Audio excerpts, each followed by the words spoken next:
அஸ்ஸலாமு அலைக்கும் ஃப்ரெண்ட்ஸ். ஜல்தி பாருங்கள் எங்கே உட்காந்துட்ருக்கான்னு. அவனை வந்து நான் கேஜ்லேயே வச்சு வளர்க்குறது கிடையாது. கொஞ்சம் நேரம் வைப்பேன், எனக்கு வேலை இருக்கும்போது அப்படி வைப்பேன்.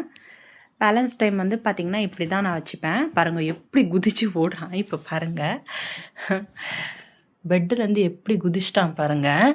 அவன் ஒரு பக்கம் இருக்க மாட்டான். அவன் எங்கேயாச்சும் எதன்னா ஒன்று பண்ணிகிட்டே இருப்பான். அதுக்காகவே நான் என்ன பண்ணுறதுன்னா கேஜில் கொஞ்சம் நேரம் வைப்பேன். ஏன்னா அவனுக்கு வந்து யூரின் வந்து பார்த்திங்கன்னா வந்துகிட்டே இருக்கும், நான் ஸ்டாப்பாக வரும். அதனால தான். ஜல்தி ஏய், இப்போ அந்த ஓரத்தில் போய் வந்து அவன் போயிட்டானாக்கா அவனை பிடிச்சி கொண்டு வரவே ரொம்ப கஷ்டமாயிடும். அதனால தான். ஆமாம், இப்போ இங்கே ஃபேன் இருக்குது அப்படின்றதுக்காக அதில் விளையாடுறதுக்கு கிளம்பிட்டாரு சாரு.